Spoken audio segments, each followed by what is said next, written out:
নমস্কার সকলকে।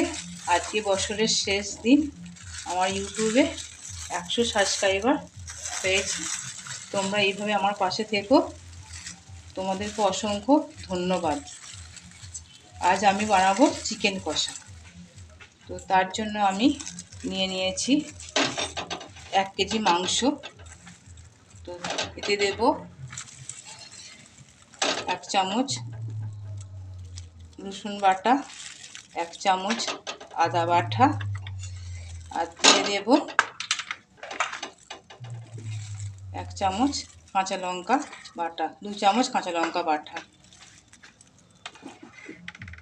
আর এখানে নিয়েছি কাশ্মীরি লঙ্কা গুঁড়ো রঙের জন্য, সেটা দিয়ে দেবো 1 চামচ। আর দিয়ে দেব 1 চামচ হলুদ গুঁড়ো। আর এটা দিয়ে দেবো ধনে গুঁড়ো, দিয়ে দেবো 2 চামচ মতো। আর দিয়ে দেবো জিরে গুঁড়ো 1 চামচ।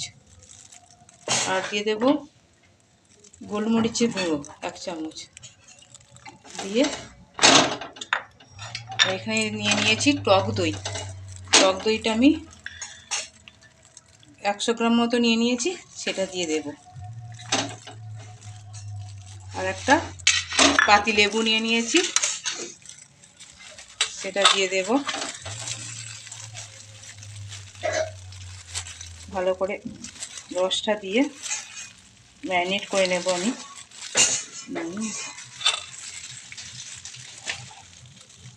1 চামচ নুন,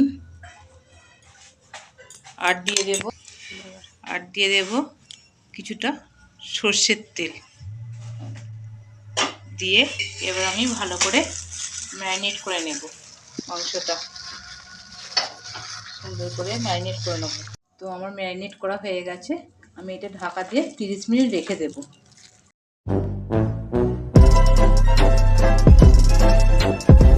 ম্যারিনেট করার পর আমি 30 মিনিট পর ফিরে এলাম।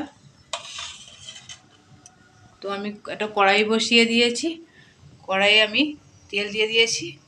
এবার তেল গরম আমার হয়ে গেছে।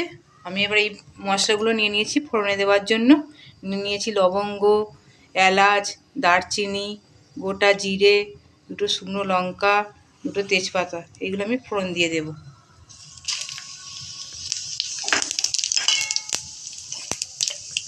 ফোড়নের আমার সুন্দর একটা স্মেল এসে গেছে। আমি এবার দিয়ে দেব পেঁয়াজ।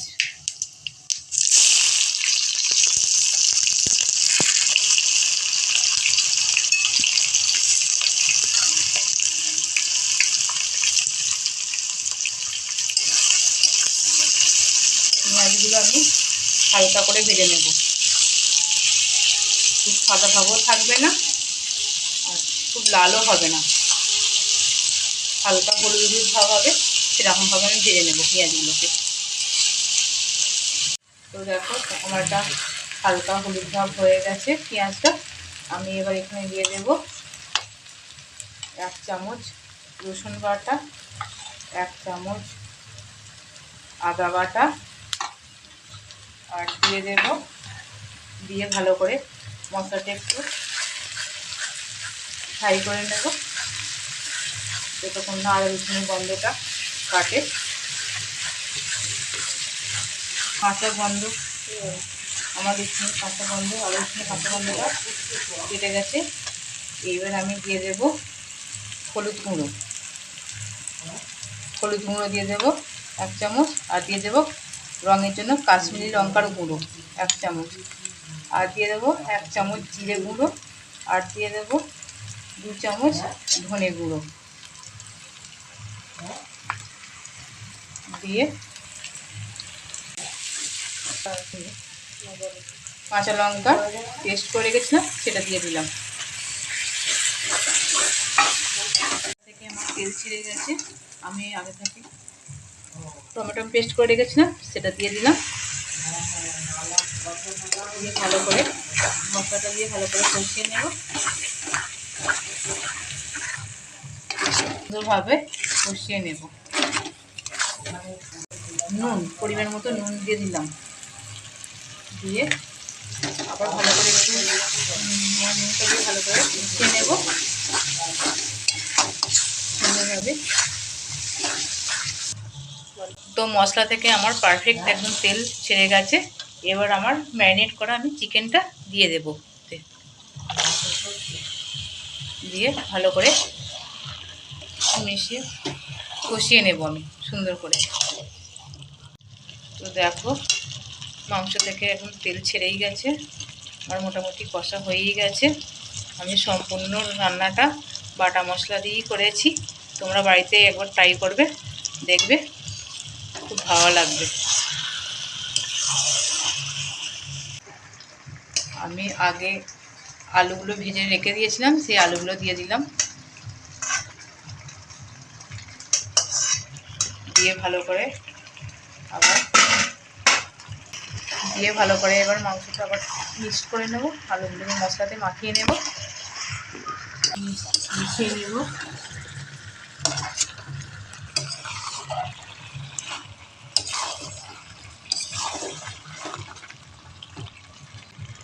নিয়ে এবার আমি গরম জল দিয়ে দেব।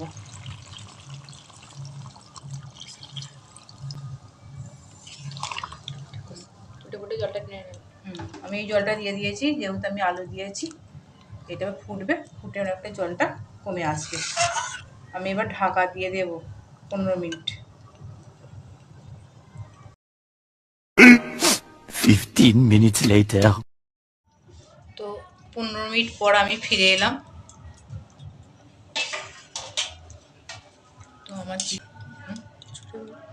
তো আমার চিকেন কষা হয়েই এসেছে। তো আমি এবার ওপর থেকে দিয়ে দেব গরম মশলার গুঁড়ো 1 চামচ, দিয়ে ভালো করে মিশিয়ে আর ওপর থেকে দিয়ে দেব ধনিয়া পাতা।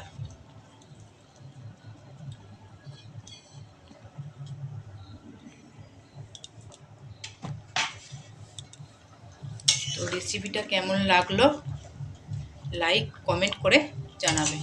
আমার চ্যানেলটাকে সাবস্ক্রাইব করে দিও। বাই।